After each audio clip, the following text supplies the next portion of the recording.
ladies and gentlemen, the President of the United States and the President of the French Republic.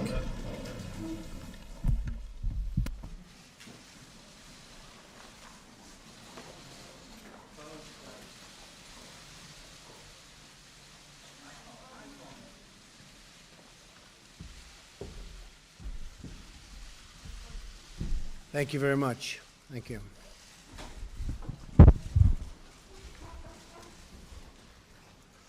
Melania and I are truly honored to welcome French President Macron, Mrs. Macron, to the White House. Thank you very much. It's a great honor.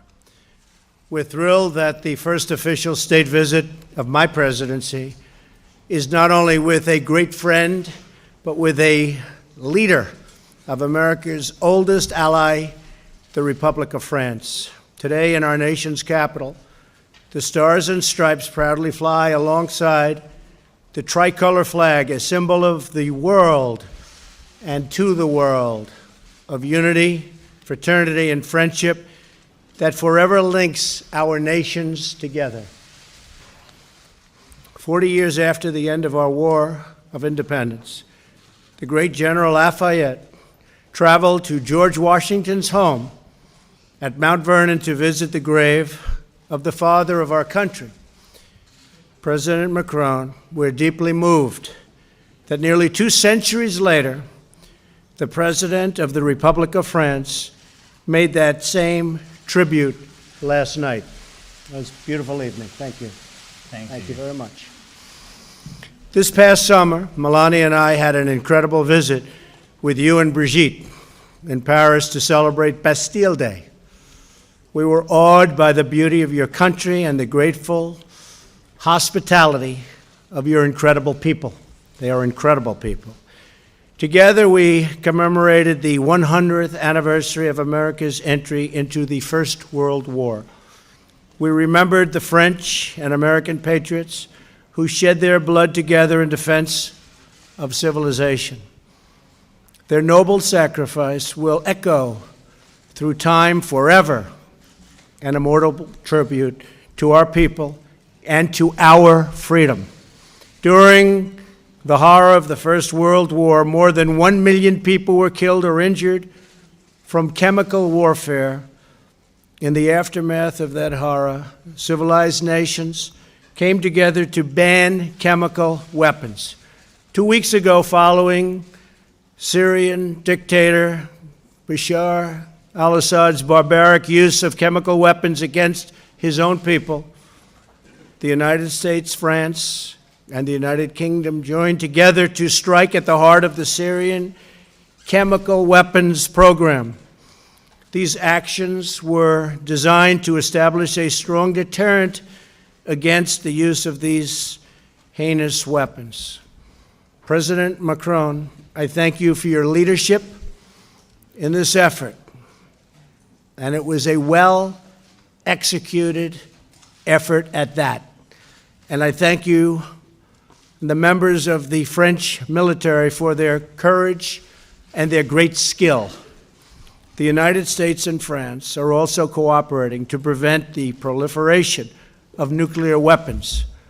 We are grateful for France's key partnership in our campaign of maximum pressure on the North Korean regime. As you know, I will soon be meeting with Kim Jong-un as we seek a future of peace, harmony, and security for the whole Korean peninsula, and in fact, for the whole world. However, in pursuit of peace, we will not repeat the mistakes of past administrations. The campaign of maximum pressure will continue. France and the United States also agree that Iran cannot be allowed to develop a nuclear weapon, and that regime must end its support of terrorism. All over, no matter where you go in the Middle East, you see the fingerprints of Iran behind problems. I also want to thank President Macron for France's vital contribution to our very successful campaign against ISIS. As we drive these ISIS killers from Syria, it is essential that the responsible nations of the Middle East step up their own contributions to prevent Iran from profiting off the success of our anti-ISIS effort. Very rich countries are in the Middle East. They have to make major contributions. They have not been doing it as they should. A major topic that we discussed a little while ago. They have to step up tremendously, not a little bit, but tremendously, their financial effort. Mr. President, on behalf of the American people, I again express our solidarity in the wake of the terrorist attack in southern France last month. I share the confidence you conveyed at the memorial service for the heroic Colonel Beltram, that in time we will achieve the ultimate triumph of right and of justice. In the fight against terrorism, we both know that we must be strong from within to defend ourselves from threats outside. We will do what we must to protect our countries. You are our oldest ally, and you are truly one of our great allies, and we appreciate it. We will always be there for you. Both the United States and France are dealing with a challenge that has gone on for a long, long time. It's uncontrolled migration. In the United States, we are taking strong action to regain control over our borders and over our sovereignty. It's gone on for too long, and we've slowed it down very substantially, but we're going to stop illegal immigration. I know that you face similar challenges in France, and Mr. President, I admire the leadership you have shown in addressing them in a very honest and direct fashion, and not always popular.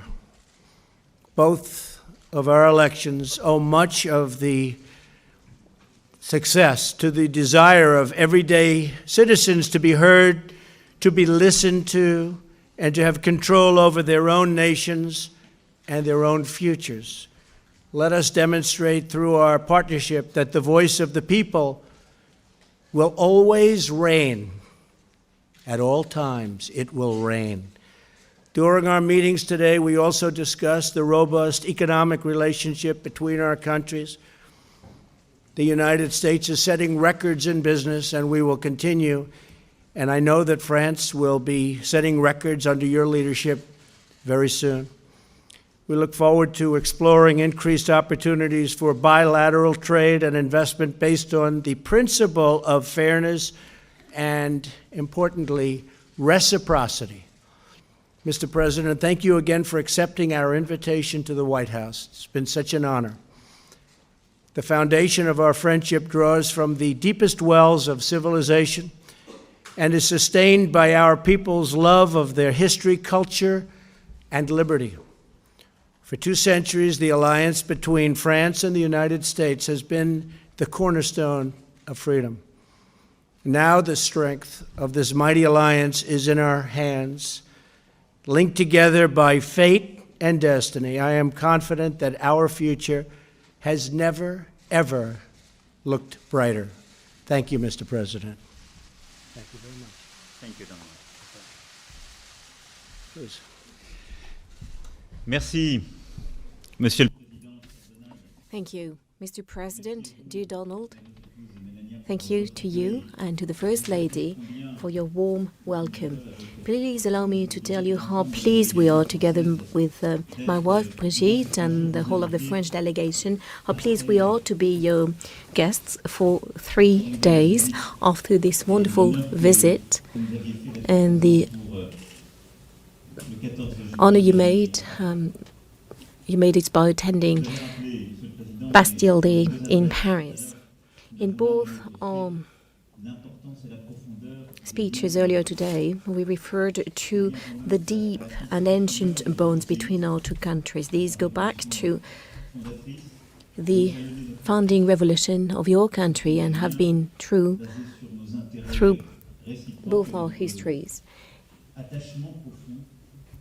These bonds are based upon our deep attachment to freedom and peace. Each time they have been threatened, we stood by one another.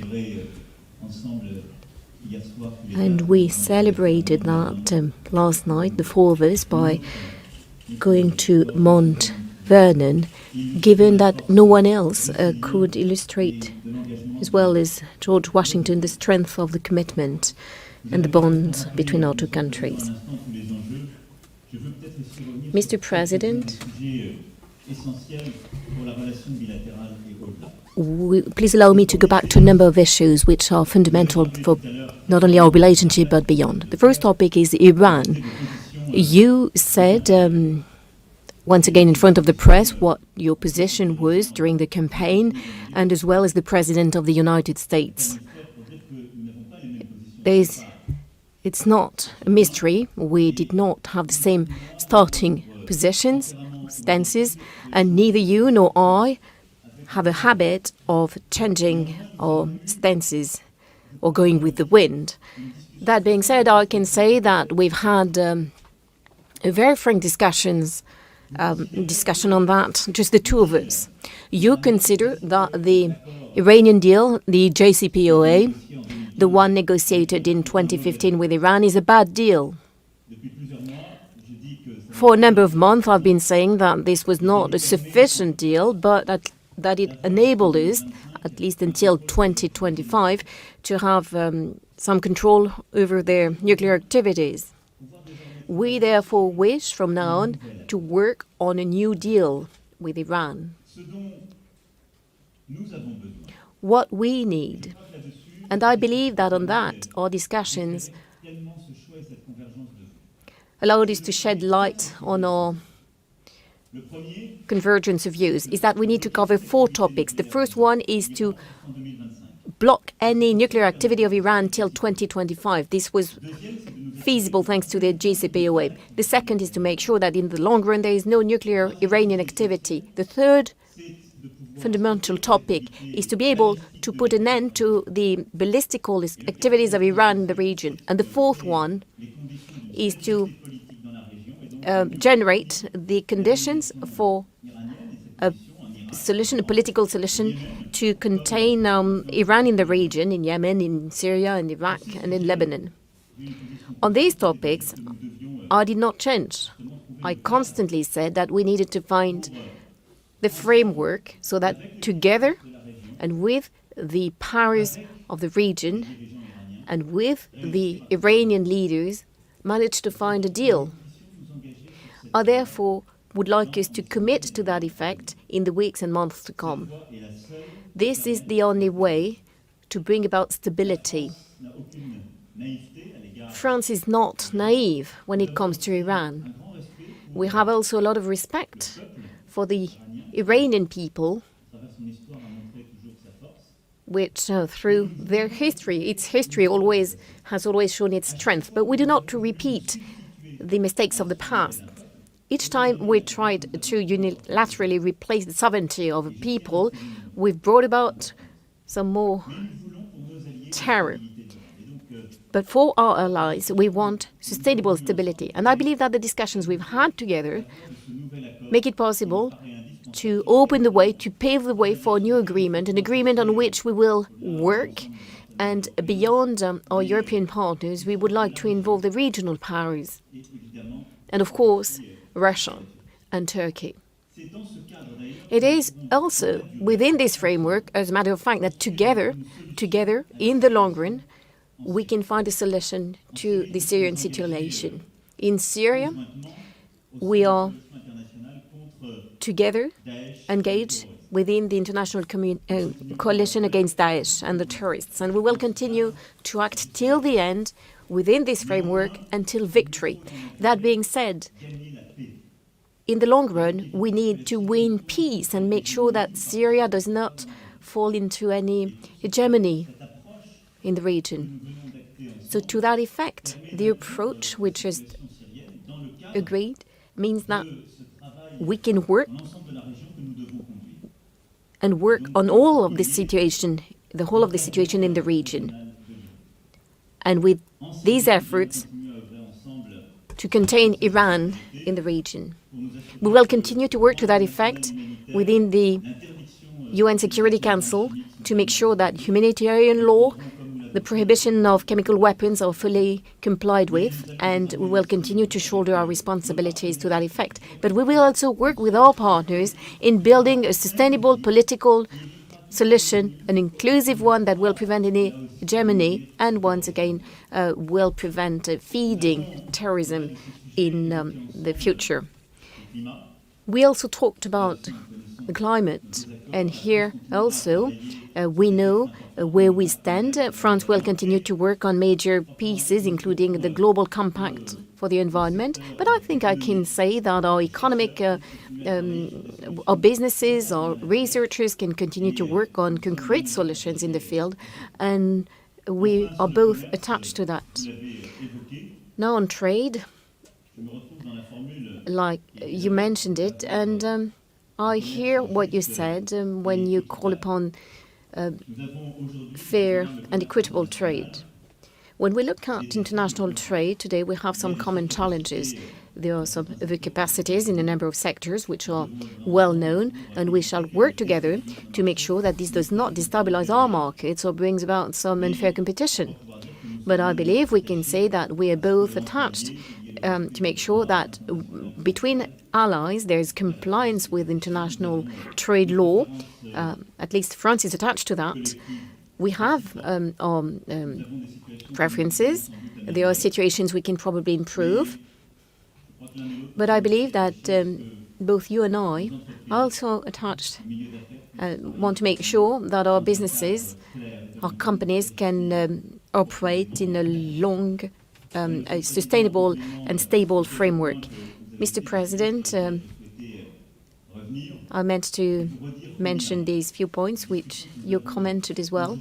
And allow me to say once again that the discussions we've had today, the ones we will have tomorrow, are fed not only by the strength of our historical bonds, but also by a sincere friendship, which I believe we share. So thank you once again, Mr. President, Madam, for this extremely warm welcome, for these 3 days spent with you. And thank you as well for being there to meet the challenges which are important for the United States of America, for France, and for Europe, and important for our peoples. Thank you. Thank you. Thank you. I like him a lot. First of all, I want to thank our Vice President and Karen for being here. Thank you very much. Appreciate it. Now, we had a wonderful conference today, and I think especially the one-on-one in the Oval Office, we covered a lot of territory having to do with trade, having to do with Iran, and various other subjects. So I think a lot of good things are going to come out of our meeting, and I appreciate you being here. And we'll take a couple of questions. How about Jeff Mason from Reuters? Jeff?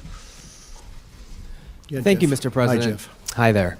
After your discussions today with President Macron, what is your thinking about a timeline for bringing U.S. troops out of Syria?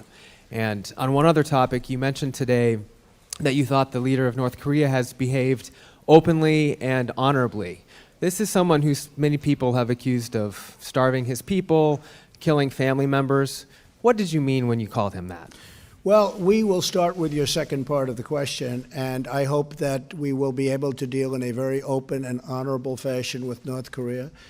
I started a process, and when I did, everybody thought I was doing it absolutely wrong. But in the meantime, for 25 years, people have been dealing and nothing happened. And a lot's happening right now. I can tell you that, Jeff. A lot is happening.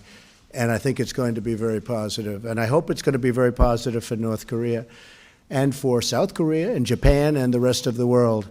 But I am starting at a level that, frankly, I shouldn't have had to start. This should have been worked out a long time ago. This should have been worked out many years ago. We were discussing that. We shouldn't be having this situation happen to the United States and the world. This should have been resolved by other presidents and by other leaders of other countries a long time ago. With that being said, I think we're doing very well. Meetings are being set up. And I want to see denuclearization of North Korea. A lot of concessions have already been made. We have made no concessions, despite some of the media saying that I've made concessions. I haven't even discussed a concession, other than the fact that meeting is a great thing. And I'm sure that a lot of other people would have liked to have had the position we're having. I will say this, we put the strongest sanctions on a country that we ever have put on any country by far.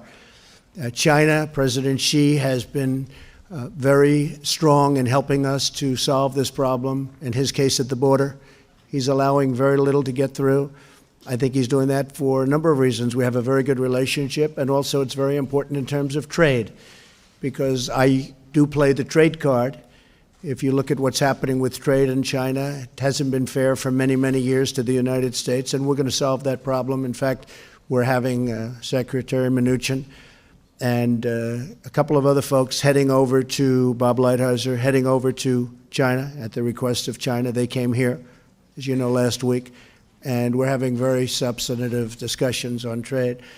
But I think it all plays to the border and the fact that they have been extremely strong on the border, and very little has gotten through, much to the surprise of a lot of people.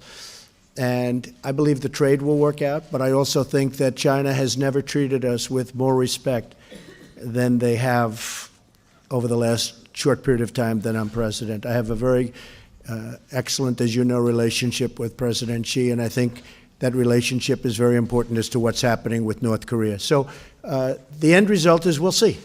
Maybe good things will happen, and maybe we're all wasting a lot of time.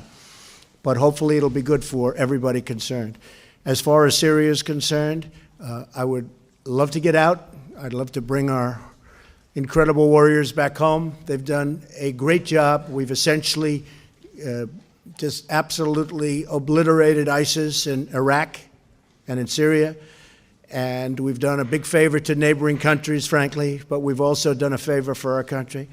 With that being said, Emmanuel and myself have discussed the fact that we don't want to give Iran open season to the Mediterranean, especially since we really control it to a large extent. We really have controlled it, and we've set control on it.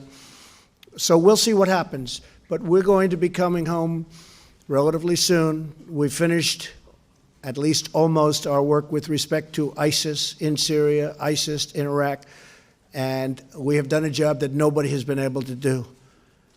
But with that being said, I do want to come home, but I want to come home also with having accomplished what we have to accomplish. So we are discussing Syria as part of an overall deal. When they made the Iran deal, what they should have done is included Syria. When I say should have, before giving them Iran $150 billion and $1.8 billion in cash, $1.8 million in cash. If you think about this, before giving this kind of tremendous money, okay, $150 billion and $1.8 billion in cash, in barrels, I hear it was taken out, and in boxes it was taken out, cash. They should have made a deal that covered Yemen, that covered Syria, that covered other parts of the Middle East where Iraq is involved, where Iran is involved. They didn't do that. So we want to come home. We'll be coming home, but we want to have a very, very strong, we want to leave a strong and lasting footprint, and that was a very big part of our discussion. Okay? Thank you. Just a follow-up, if I may, sir. On North Korea, you said you believe in complete denuclearization. What does that mean exactly? It means they get rid of their nukes. Very simple. They get rid of their nukes, and nobody else would say it. It'd be very easy for me to make a simple deal and claim victory. I don't want to do that. I want them to get rid of their nukes. And for President Macron, the president referred earlier in your meetings in the cabinet room to a potential deal between the two of you on Iran. Can you give us a sense of what that might be? And are you confident that you'll have assurances from President Trump that the European Union will be excluded from tariffs on steel and aluminum? Look, as for the second question, is it the president to answer? But I just want here on the trade issue to be very clear. When you look at the trade issues between our two countries, they are balanced. There is no unbalanced relationship. Second, we are following and respecting the WTO rules because we are the one who contributed to the creation of WTO, and we think it makes sense to respect the rule you decided to create. In general, in life, that's a good method. Third, because I do believe that we have a very first issue on trade, which is overcapacities in steel and aluminum. It doesn't come from Europe, and not even from France.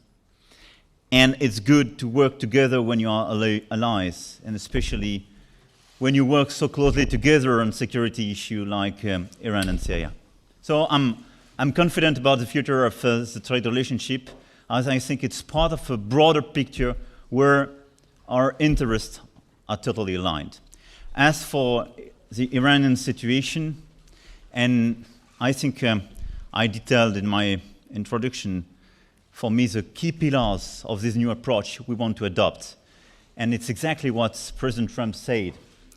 We have nuclear on the short run. We have nuclear on the long run. We have ballistic activity. We have regional presence of Iran. We want to fix the situation for these four pillars. Syria is part of the fourth one. And what we have to work on, obviously with Iran and the different parties in the region, the P5 and our allies, is to find a fair deal where we can fix the overall situation. This is the only way to preserve sovereignty in the region and to build peace on the very long run. Otherwise, we will have to come back in the region because of new terrorist groups, for sure.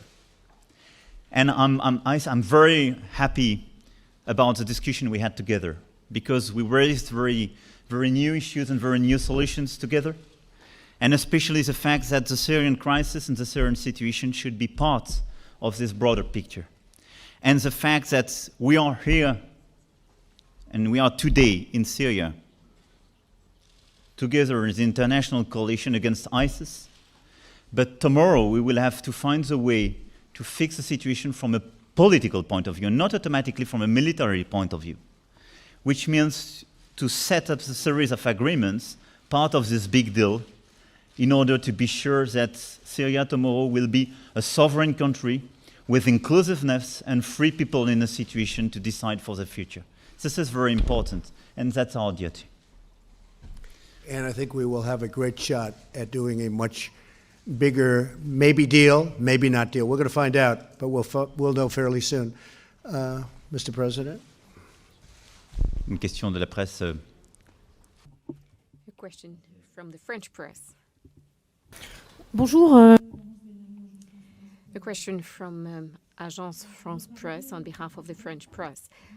As you arrived, Mr. President, you were saying that there was no plan B, that the Iran deal was to be preserved. Now you're talking about a new deal with Iran. Why did you change your mind? Did you join the strong approach suggested by President Trump? Is it because you could not convince him? And in addition, do you think the other who signed the agreement, the deal, will follow you? When I say there is no plan B, I usually refer to the fact that there is no B planet. It was about climate rather than Iran. Now, regarding Iran, I've always been coherent, and you can go back to what I said at the UN General Assembly in September. I always said that there was the JCPOA, but we needed to add 3 pillars: post-2025, the ballistic issue, and the regional influence. I do not know what President Trump will decide regarding the JCPOA, and it is his responsibility. The JCPOA is the first pillar of this framework I just described. So I'm not saying that we're moving from one deal to another. I'm saying it is one aspect of the problem. I've never been as critical of the JCPOA as President Trump has, because I believe that we can usefully add to it. But no matter the decision that President Trump will take, I would like us to work as from now on a new deal with 4 pillars, including what is already covered by the JCPOA, that is ongoing nuclear, the current nuclear activities, the long-run nuclear activities, the ballistic activities, and the regional influence. So this is constant. But over the past few weeks, and in particular today, we've been able to go and to very much talk in details about this topic, including the situation in the region. And I believe that we've converged on a common reading of what is happening in Syria, in Yemen, in Iraq in particular, and on the fact that the nuclear issue is not the only one. That indeed there is a problem with the ballistical activity of Iran and their presence in a number of countries in the region, and that our willingness was indeed to set the conditions for the stability of the region. Once we've built this convergence of view, the idea of moving on to a new deal that would include the solution for Syria, I believe, is a strong step forward thanks to the discussions we've had today. So I very much would like us to work together with all of our partners, and the ministers of foreign affairs already gathered the small group, and they will be doing it again anytime soon. The purpose is to have some the allied powers, and we're amongst them, and of course also the regional powers, to work at the level of this small group. We also shall have some privileged discussions with Russia and Turkey on regional topics, including Syria. So as from now, we will work using that method in favor, work towards a deal. I believe we can both combine our common views and our differences, because we are not in a vacuum. I always said vacuum. I always said we should not tear apart the JCPOA and have nothing else. I think this would not be the good solution. But once we are placing ourselves in a momentum, the purpose of which is to put together a broad agreement covering the 4 topics I just mentioned, it's very different because, first of all, we can take on board the concerns and the criticism of President Trump regarding this deal, which, like I said, once again, this deal was supported by a former American administration and previous American administration. But we can work,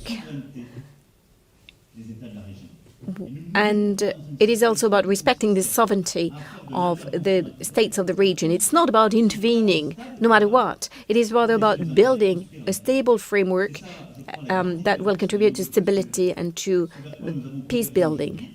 And I think this is what we've been agreeing upon today. It's not about tearing apart an agreement and have nothing, but it's about building something new that will cover all of our concerns. If I might add, the states, and as I alluded to, that in countries that are in the area, some of which are immensely wealthy, would not be there except for the United States and to a lesser extent France. But they wouldn't be there except for the United States. They wouldn't last a week. We're protecting them. They have to now step up and pay for what's happening, because I don't think France or the United States should be liable for the tremendous cost. The United States is embarrassingly into the Middle East as of a few months ago, as you've heard me say before. And I don't take responsibility, but I would be very embarrassed if I had to. $7 trillion. And when we want to build, Mr. President, our infrastructure, everybody says, oh, we want to be careful with our money. When we want to fix a highway or we want to build schools and lots of other things, tunnels, bridges, they say, oh, let's be careful with our money. And yet we have spent $7 trillion in the Middle East, and we've gotten nothing for it, nothing. Less than nothing, as far as I'm concerned. That's over an 18-year period. The countries that are there, that you all know very well, are immensely wealthy. They're going to have to pay for this. And I think the President and I agree very much on that. And they will pay for it. They will pay for it. We've spoken to them. They will pay for it. The United States will not continue to pay. And they will also put soldiers on the ground, which they're not doing. And we will, in fact, bring lots of people home. We will have a strong blockage to the Mediterranean, which to me is very important. Because if we don't, you have Iran going right to the Mediterranean. Not going to have that. But there is a chance, and nobody knows what I'm going to do on the 12th, although, Mr. President, you have a pretty good idea. But we'll see. But we'll see also if I do what some people expect, whether or not it will be possible to do a new deal with solid foundations, because this is a deal with decayed foundations. It's a bad deal. It's a bad structure. It's falling down. Should have never, ever been made. I blame Congress. I blame a lot of people for it. But it should have never been made. And we're going to see what happens on the 12th. But I will say, if Iran threatens us in any way, they will pay a price like few countries have ever paid. Okay? Yes, John, please. John Roberts of Fox. Thank you, Mr. President. I have a question for President Macron as well, but if I could to you, sir, first. Your nominee to run the Veterans Affairs Administration, Dr. Ronnie Jackson, has run into some serious political headwinds on Capitol Hill with some serious allegations being leveled at him. I'm wondering what you know of those allegations, and do you intend to stand behind him? Well, I haven't heard of the particular allegations, but I will tell you he's one of the finest people that I have met. And I think, speaking for Melania also, he's been the doctor for President Obama, I believe for President Bush, for me. I've gotten to know him pretty well. He's a great doctor. And it was a suggestion. Now, I know there's an experience problem because lack of experience, but there's an experience problem. The Veterans Administration is very important to me. We've done a great job with it, as you know, with the Accountability Act and many other things. Now we're working on choice. It's going to happen. We're going to take great care of our veterans. That's a very, very important thing. And we've done a great job. But I told Admiral Jackson just a little while ago, I said, what do you need this for? This is a vicious group of people that malign, and they do, and I lived through it. We all lived through it. You people are getting record ratings because of it, so congratulations. But I said, what do you need it for? He's an admiral. He's a great leader. And they question him about every little thing. As you know, with the success of what will hopefully soon be Secretary of State Pompeo, everybody was very surprised. I heard 10 minutes before the vote yesterday on committee that he will not be approved at committee, which would be the first time in many, many decades that something like that would have happened with regard to a Secretary of State. Except I spoke to Rand Paul, and Rand Paul has really never let me down. Rand Paul is a good man.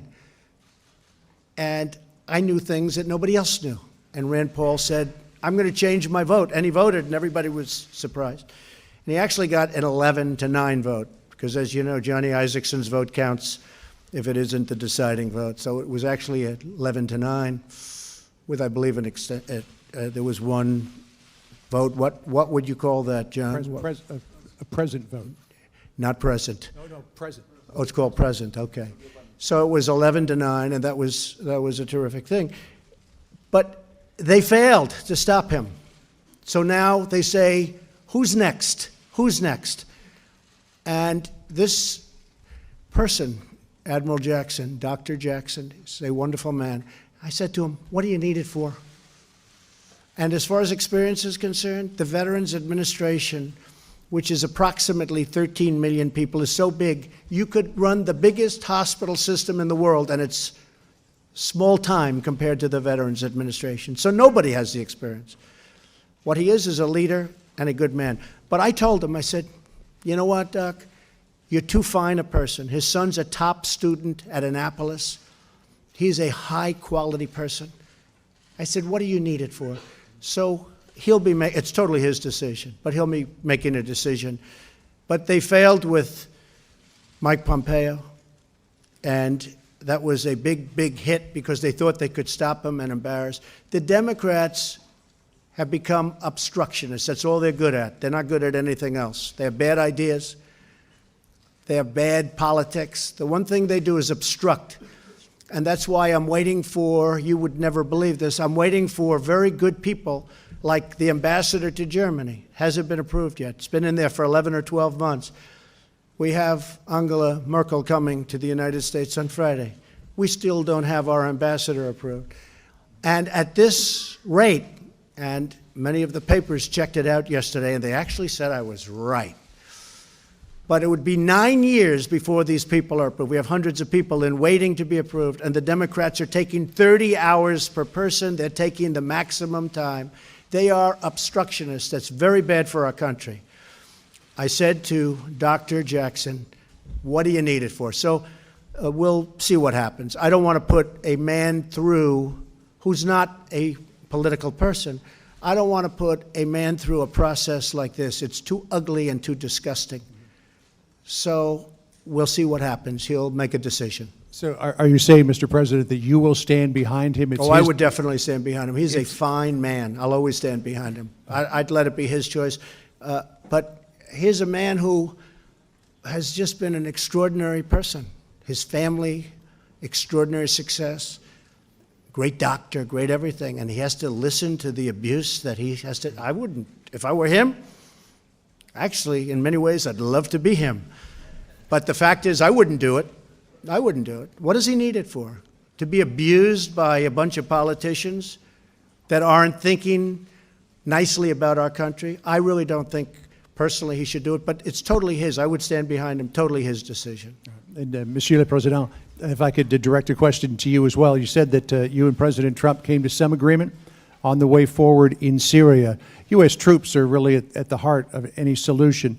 How long, President Macron, do you believe U.S. troops need to stay in Syria? Through the defeat of ISIS, or do they need to stay through a stabilization period until an alternative to the Assad government is stood up? First of all, let me say how proud and honored we are to be part of the international coalition today, alongside with the United States troops, in order to fight against ISIS. We decided to increase our contribution, and we are totally involved in this war against ISIS. And for sure, the very first goal of this intervention and the international coalition on the ground is to finish this work with ISIS, and definitely to finish with our enemies. And our enemies are ISIS and the other terrorist group. Beyond this military presence, and beyond our troops on the ground, we will have to build, as I said, peace, i.e. a new inclusive framework, in order to be sure that Syrian people will have the opportunity to live in peace. All the different ethnics, all the different religious, all the different groups, and to be sure that there is no hegemony in the region. That's a diplomatic work that we've already started, but we have to finish. It's something different. So I would, if you allow me, I would separate these two issues. We are involved on the ground against ISIS. We will finish this war, and it's not to open a new war or to start a new war.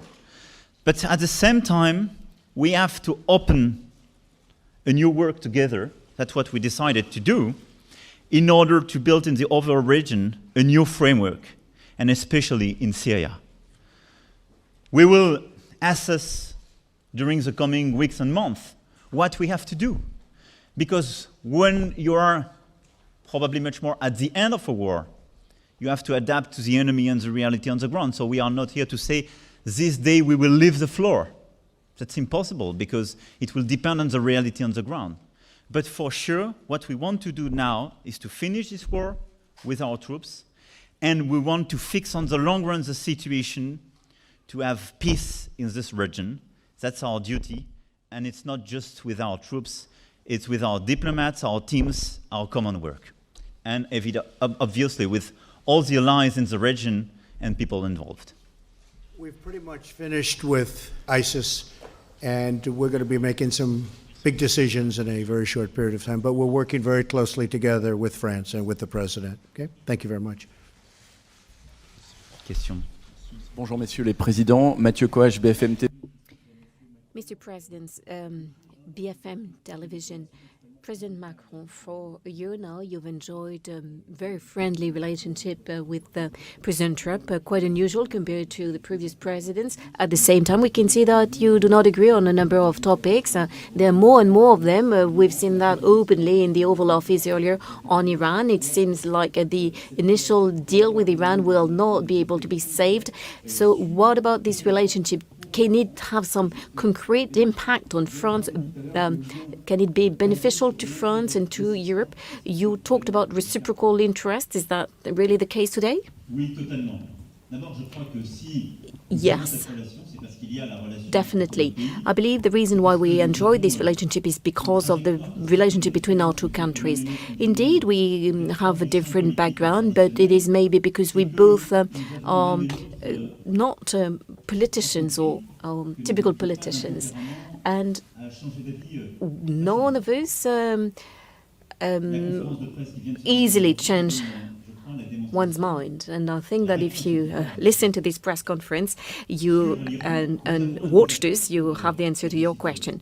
Regarding Iran, we have a disagreement regarding the JCPOA, but I think we're overcoming it by deciding to work towards a deal, an overall deal that will enable us to deal with the issue of nuclear issue, but also treat it together with another 3 issues which were not being dealt with so far. So should the decision, I mean, we've spent more than an hour, just the two of us, and had the conclusions been that the United States of America would walk away from the JCPOA and France would not move, then our friendship would be wasted. But it is about making sure that we're each taking into account the position and the interests of our reciprocal countries. It is unprecedented. We'd never before taken a joint position, a joint stance on Syria the way we did, and on Iran in favor of a deal that would enable us to cover the 4 pillars. There is intense work between ourselves and our teams. Otherwise, we would not be in a position to do as much. In the past, sometimes France argued that it was time to take action against chemical weapons, and France was not followed by its allies, including the United States at the time. It is not what happened this time. We decided together what was possible and what was not, what was legitimate within an international framework as 2 members of the Security Council, and we conducted an unprecedented military intervention at an unprecedented level of cooperation. And please allow me to pay tribute to our troops, to our armies, and to that of the United Kingdom, because we've led a unique operation, a proportionate one, and we were able to do so thanks to this relation that we enjoy. So on Syria, Iran, the credibility of the international community against the use of chemical weapons, you've seen it, you've had the evidence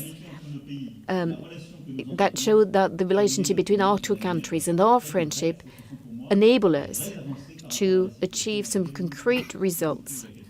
And this is an improvement compared to where we stood a couple of weeks ago. I think that we have very much in common, I must say. I think many things that most things we agreed with.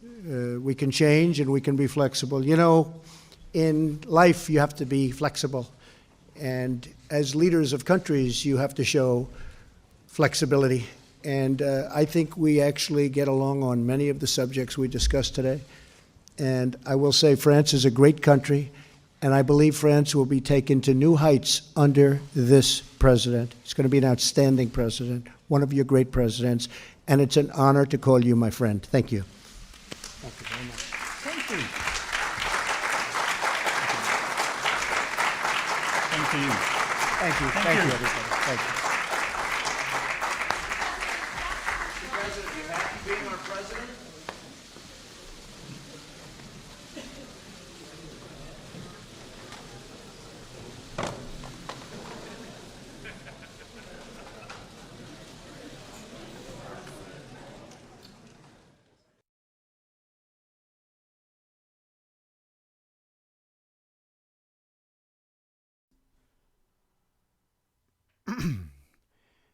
All right, folks, thank you very much for joining us and choosing us as your stream of choice. If you are new to our community, make sure you guys subscribe and also click the notification bell. That way you get a heads up when we go live. Later on, there's going to be another live stream. President Donald Trump and Melania, First Lady of the United States, is going to be hosting their dinner later on today with Macron and some other guests. So there is going to be a little bit of footage coming up. That's going to be later on today. We're going to be uploading a whole bunch of news videos also. So make sure you guys stay tuned for that. Thank you very much for joining us. Thank you so much for Carolyn Hall for coming out and making sure the chat is clean and enjoyable for everyone. We allow different points of view here on this chat as long as it's civil. If you just come to say F Trump and then that's it, then you get banned. But if you come here with constructive criticism and talk about certain issues that you don't agree with, or that you don't like President Trump for whatever reason, or you don't agree with him for whatever reason, as long as you're civil, it's all good here. It's going, you're more than welcome. You're allowed to speak your mind, but all we ask is for it to be civil. That's it. So yeah, folks, thank you very much for joining us, like I said, and I hope to see you guys here next time. Thank you very much to everyone that shared the live stream on social media. If you guys would like to check out some other stuff that we do, the links are in the description below the live stream. So make sure you guys go and check them out. If you guys would like to help out the channel, the link is also in the description below. Thank you so much. Hope to see you guys here soon. My name is Jen. I'm from Golden State Times, and I'll see you later. Peace.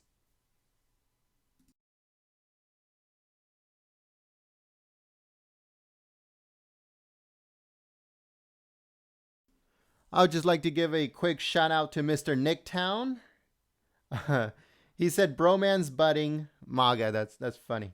Yeah, there is some type of bromance going on between President Trump and Macron. I really do not know what it is. Maybe it's just a chess move. Maybe, I don't know, maybe President Trump really likes Macron. I have no idea, but there is some type of bromance going on. And the press is like having a field day with it. But, I guess it's all in good fun, to be honest with you. I guess it's just President Trump's way of showing that he does get along with the French president. Pretty much, he does kind of like the same thing with other leaders around the world.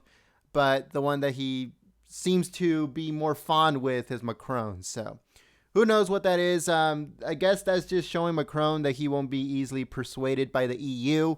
Since Macron is like the center of the figurehead when it comes to a leader of a country for the EU, other than the one from Germany, Merkel. She used to be like the front and center for the EU before Macron went into office. But now that Macron is there, then the EU uses him as kind of like the face of the EU when it comes to politics and to stuff like that. So I guess that's just showing President Trump that, he won't be persuaded and stuff like that. But who knows? But there is some type of bromance going on.